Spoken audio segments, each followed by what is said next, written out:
Some stories, they're more than just stories, they're foundations. And today, we're going to break down one of the most influential of them all in Western culture, Genesis chapter 3.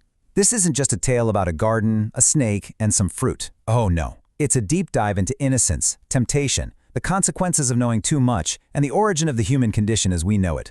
So let's get right into how this foundational narrative unfolds.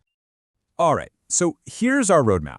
We're going to follow the dramatic arc of this story in 5 key acts.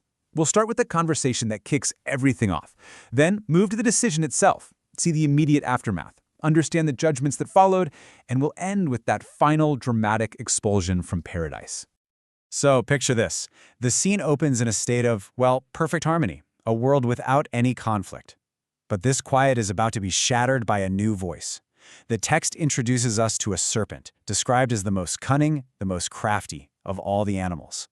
And it's this serpent that starts a conversation that doesn't just question a rule, but plants the very first seed of doubt in the human mind.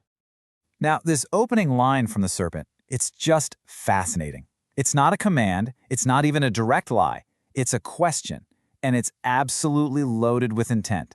Look at the technique here. It subtly exaggerates the restriction, making God's one single prohibition sound like a total ban on everything. It's a tactic designed to make the command seem unreasonable, even tyrannical. This comparison really lays the deception bare, doesn't it?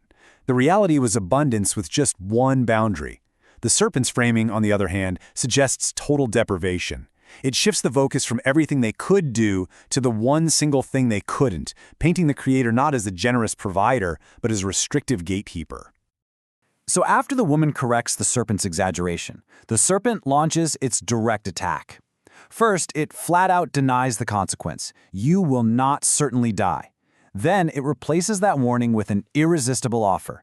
And get this, it's not just about knowledge, it's a status upgrade, a promise of becoming godlike.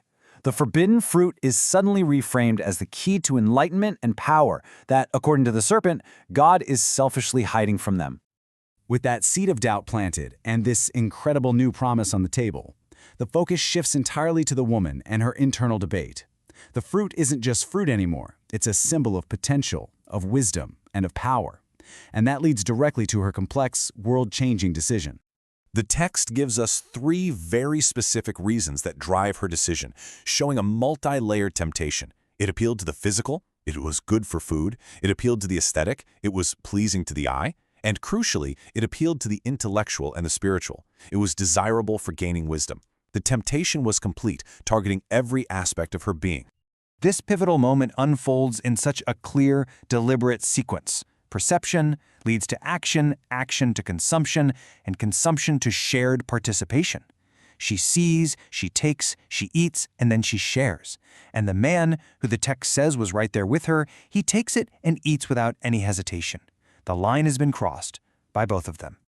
So the serpent promised their eyes would be opened, and, well, they were.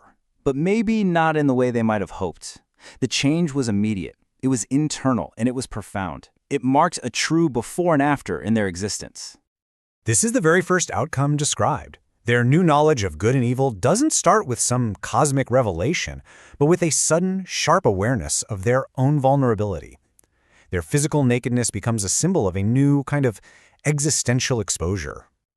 The transformation is just radical, and it's instant.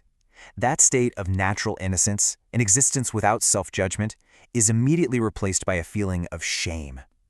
Their comfortable communion with God is shattered by fear, which compels them to sew fig leaves together and, for the very first time, to hide. When God confronts them, Adam's own words confirm this new, fractured reality. For the first time in the whole narrative, a human expresses fear in God's presence. He explicitly connects this fear to his nakedness, his shame, and his instinct to hide from the very one he used to walk with openly. And what follows is this tragic cascade of finger-pointing. When asked to account for himself, Adam points to the woman, and even subtly points a finger at God, saying, "The woman you put here with me." The woman in turn points to the serpent. Nobody takes direct responsibility, setting a pattern of behavior that is, let's be honest, deeply human. With the actions and excuses all out in the open, the story now moves to a formal declaration of the consequences. A sentence is handed down to each of the three participants, outlining a future that, for them and their descendants, will now be defined by new and permanent hardships. First up, the serpent. It's cursed, humbled to crawl on the ground, and the state of perpetual conflict is declared between its offspring and humanity's. This sets up a dynamic of struggle and antagonism that's meant to echo throughout history. For the woman, the consequences are tied to two central areas of life. The pain of childbirth is intensified, transforming the act of creating life, and the dynamic of her relationship with her husband is fundamentally altered, introducing a hierarchy and struggle where before there was an equal partnership. And for the man, his relationship with the very earth is broken. The ground, which once provided generously, will now yield its fruit only through painful toil and sweat. And finally, his own mortality is confirmed. His life will end by returning to the dust from which he was made. The sentences have been delivered, but there is one final monumental consequence left to enact: the definitive separation from paradise. The garden, the place of direct communion and easy provision, is no longer their home. The reasoning given for the expulsion is absolutely crucial. It's framed as a preventative measure. Having acquired the divine-like knowledge of good and evil, God prevents them from also accessing the tree of life.